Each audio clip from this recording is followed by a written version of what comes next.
Os voy a hablar de un tema muy controversial que todo el mundo que está dentro del culturismo está intentando buscar cuál es el secreto, cuál es el grial de la terapia de reemplazo. Una terapia de reemplazo en realidad es reemplazar tu propio eje hormonal. Nosotros ahora en este vídeo vamos a buscar cuáles serían los fármacos, sustancias o suplementos que optimizarían este tratamiento.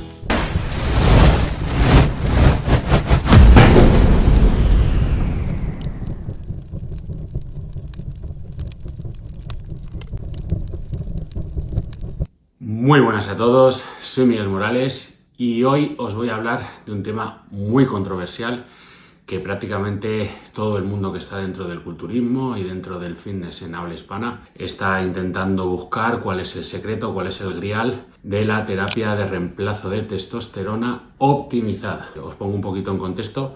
Una terapia de reemplazo en realidad es reemplazar tu propio eje hormonal por una testosterona exógena, ¿vale? Eso sería una terapia de reemplazo de testosterona, una TRT básica. Nosotros ahora en este vídeo vamos a buscar cuáles serían los fármacos, sustancias o suplementos que optimizarían este tratamiento. Y antes de realizar este vídeo, lo primero que quiero que sepáis es que esto no es ningún consejo de suplementación, ni estoy incitando a nadie para que tome ningún tipo de sustancia. Esto lo tenéis que hacer siempre con la prescripción de un endocrino, en este caso, alguien que realmente sepa 100% qué necesitáis, y es mero entretenimiento. Y bien, vamos a ver qué es lo que necesitaríamos nosotros para hacer una terapia de reemplazo de testosterona, una TRT optimizada. Lo primero, si queremos optimizar algo, tenemos que saber qué estamos optimizando, ¿vale? Y para eso, ¿cómo lo hacemos? Mediante una analítica. Sin una analítica de base, no tenemos nada. Eso quiero que quede bien claro. ¿Por qué? Porque nosotros tenemos que ver inicialmente cómo está nuestro cuerpo antes de realmente ponernos a meter cosas que realmente ni siquiera sabemos. Primero, si nos van a hacer bien o mal, porque no sabemos si ni siquiera las necesitamos y porque no sabemos si a lo mejor tenemos un problema de base que nos está impidiendo que nosotros tengamos unos niveles hormonales estables. ¿Qué pediría en esta analítica? Básico. Pediría un hemograma completo, sobre todo también ver si hemos estado utilizando sustancias o no, el hematocrito, una serie de marcadores, sobre todo niveles cardíacos, el filtrado glomerular, etc. Veríamos también, en sinergia con esto, un perfil renal, aunque por ejemplo la creatinina y la CK no tuvieran una significación muy alta, porque se sobreentiende que alguien que quiere hacer una TRT optimizada pues tiene una mínima base de entrenamiento y eso puede aumentar en el músculo los niveles de creatinina, ¿vale? En realidad lo aumentaría en la sangre por el desecho que genera por la rotura en el músculo, pero me habéis entendido. Entonces, pediría también un perfil renal completo, porque nosotros vamos a tocar muchos de los parámetros que pueden aumentar el riesgo cardíaco, con lo cual aumentarían el riesgo renal, y esas dos cosas son una bomba muy peligrosa. También pediría un perfil hepático para saber cómo están las transaminasas en general y si nosotros tenemos algún tipo de problema inicial a nivel hepático y cómo nos afectará en un futuro esta optimización que estamos haciendo. También pediría, por supuesto, un perfil colesterolémico. Esto es súper importante. ¿Por qué? Porque la testosterona en realidad es un esteroide, con lo cual tiene base colesterolémica. Si nosotros no tenemos un buen ratio LDL y HDL, ya no que tengamos el malo alto, porque en realidad nosotros necesitamos tener el colesterol alto. Y unos parámetros saludables en realidad son mucho más altos de lo que realmente nos están diciendo, pero bueno, eso no es un tema en el que me vaya a meter hoy, pero sí que necesitamos un buen ratio, ¿vale? Una buena sinergia. El cuerpo es sinérgico, no funciona que ahora de repente mato el colesterol malo y subo muchísimo el bueno y voy a estar mucho mejor. Eso no funciona así, eso no es así. Y como primer compuesto, para sorpresa de nadie, tendríamos la testosterona. Este sería el primer compuesto para una TRT, por supuesto, y la base. No voy a hablar de dosificaciones, pero sí que os diré que en base a nuestro cuerpo, en base incluso a nuestra captación, nosotros tenemos que utilizar una sustancia u otra. No es lo mismo un hombre de 150 kilos, strongman, que está en un 20% de grasa, que un señor de Murcia, con todos mis respetos a los murcianos, que pesa 75 kilines y hace un poquito de crossfit y juega al pádel los domingos. Son cosas diferentes. Entonces, eso dependerá también de nuestra composición física. Lo que sí que os diré que el tema de la testosterona es mejor que tenga cuanto mayor estabilidad, mejor. La testosterona per se tiene mucho éster, muchos tipos de ésteres diferentes que serían el vehículo en el que va montada la hormona. Hay vehículos más rápidos o más lentos. Yo os diría que buenos ésteres sería el sustanol, que es una mezcla de 3 ésteres, y por ejemplo un cipionato, un enantato, que es un éster medio, y yo la pondría 2 veces en semana. Nada de geles, nada de propionatos, nada de testosterona base, nada de testosterona muchísimo menos oral. Esos son mierdas que lo único que van a hacer va a ser generarte mucho pico, te van a dar inclusive a nivel oral por la metabolización en el hígado mayor estrés hepático. No tiene ningún tipo de sentido.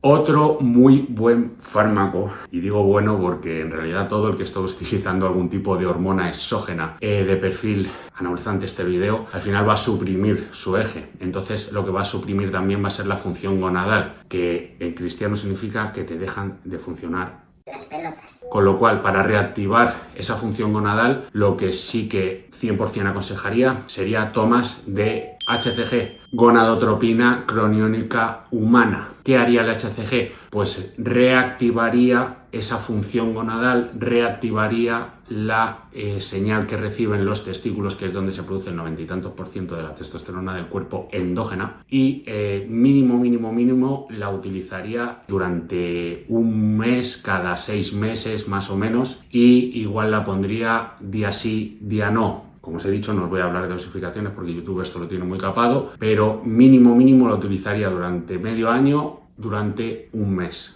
Hay fórmulas diferentes de hacerlo, inclusive pudiera haber fórmulas que se utilizan durante todo el año para no tener realmente una parada absoluta de esa función gonadal, pero bueno, si eres una persona medianamente sana no tienes por qué tenerla. Y luego aparte que realmente todo esto, cuanto más metamos desde fuera, más vamos a descolocar desde dentro, y no hay nada que metamos que no produzca un efecto tanto positivo como daño colateral. Eso tenedlo bien en cuenta.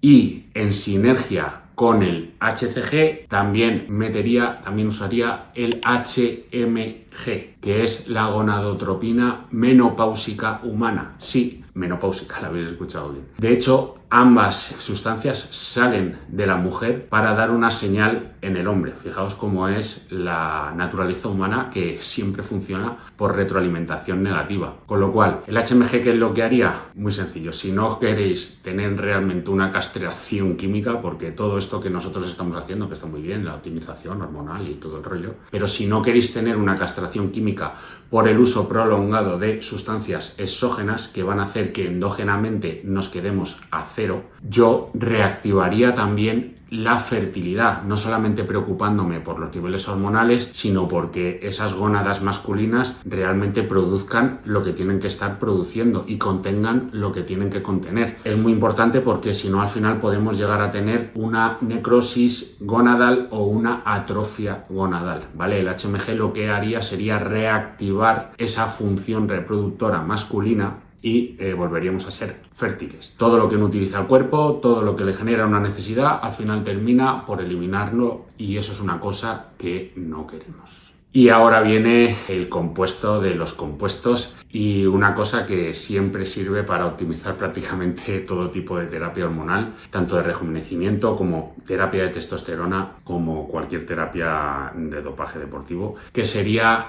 la hormona de crecimiento, el HGH. La hormona de crecimiento tiene 50.000 millones de funciones en el cuerpo, funciona por pulsos y habría que aplicarla diariamente, si no una vez, inclusive hasta 2, dependiendo de la dosificación, como siempre. Pero ¿qué es lo que haría esta hormona de crecimiento? Pues una función de reparación, una función de, como os digo, reproducción celular, una función de incremento del IGF-1, que es lo más anabólico que produce el cuerpo, y además la cronifica, con lo cual vas a tener un anabolismo mayor durante un periodo muy prolongado de tiempo, sobre todo con el uso continuado de la hormona de crecimiento. Y aquí os voy a dar un péptido que todo el mundo lo conoce como SARM y no es realmente un SARM, que sería el MK677, ¿vale? El MK677 es un secretagogo de la hormona de crecimiento endógena. Va a hacer que tu cuerpo produzca más hormona de crecimiento o digamos que va a optimizar el crecimiento de tu propia hormona. La capacidad que tú tengas al final dependerá de la edad, dependerá del estado físico, dependerá de 50.000 factores, pero sí que va a maximizar tu propia hormona de crecimiento.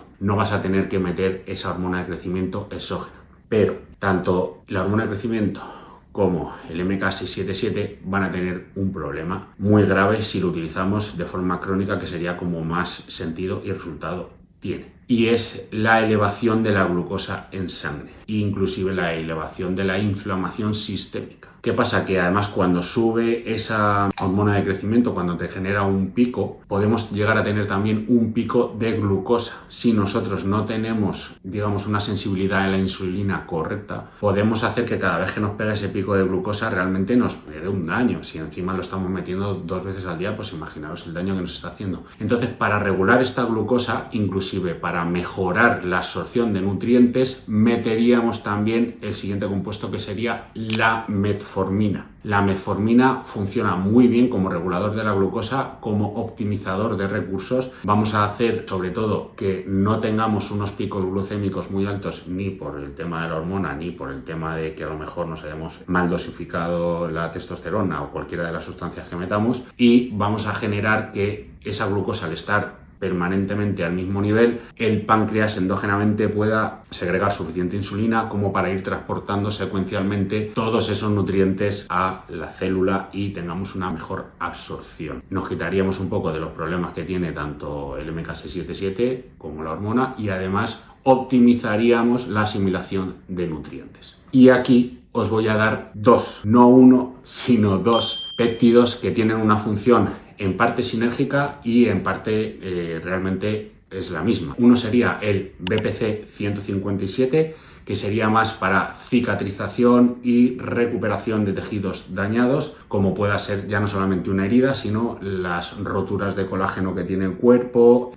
Nosotros realmente estamos rompiendo el músculo de forma interna cada vez que vamos a entrenar, con lo cual aumentaríamos esa capacidad de recuperación. Y luego también el TB500, que sería también otro péptido que lo que haría sería regeneración de tejidos, pero no solamente musculares, sino tendinosos, ligamentosos, semitendinosos, cartilaginosos, ¿vale? Todos estos tejidos al final, sobre todo los de fibras blancas, como puedan ser tendinosos y semitendinosos, tienen muy poca irrigación sanguínea, con lo cual tienen muy poca capacidad de recuperación porque prácticamente llegan muy pocos nutrientes. De acuerdo, con el TB500 conseguiríamos rejuvenecer todas esas fibras, o más que rejuvenecer, regenerar todas esas fibras con mayor capacidad, con lo cual digamos que se asemejaría a cuando nosotros estamos en nuestros 20s, que prácticamente ibas a entrenar, salías de fiesta y por la mañana te comías un bocata de jamón y te bebías un café y decías: ¿dónde está la carrerita del domingo?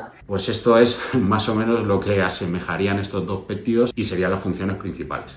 Y como último y extra tip, os voy a dar dos suplementos naturales que os pueden funcionar muy bien, que hacen el símil con estos péptidos para la cicatrización y la regeneración de tejidos rotos. El HMB es un suplemento muy bueno. Hay que tomarlo en cantidades altas. Estamos hablando de que estaríamos tomando en torno a mínimo 10 gramos al día repartidos en 2 comidas, aunque yo os diría que incluso podéis llegar a tomar hasta 20 sin ningún tipo de problema. Os va a ayudar mucho con la regeneración, sobre todo muscular, digo, ligamentosa y tendinosa. Y para el TB500 están los péptidos de colágeno. ¿Cómo funcionan los péptidos de colágeno? No el colágeno como tal, que es un aminoácido de bajo valor biológico que no tiene ningún tipo de función en el cuerpo. ¿Cómo funcionarían los péptidos de colágeno? Por retroalimentación negativa. El cuerpo sobreentiende que se han roto demasiadas cadenas de colágeno, entonces mandaría mucha señal de recuperación en general, porque en realidad el cuerpo no es objetivo, no es analítico, es sinérgico, como hemos comentado antes. Entonces mandaría esas señales de recuperación para que realmente el cuerpo pueda regenerar todas esas roturas o micro roturas que hemos ido haciendo y que hemos ido desgastando. No solamente el colágeno dérmico de la piel, sino cualquier tejido interno que haya producido algún tipo de ruptura, incluso aunque nosotros no lo sepamos. Y hasta aquí el vídeo de hoy. Espero que os haya gustado. Decidme en comentarios si creéis que hay algún suplemento, algún fármaco o algún péptido que realmente podría incluso optimizar este tipo de terapias y lo vemos en comentarios. Y sin más me despido y hasta la próxima. Nos vemos.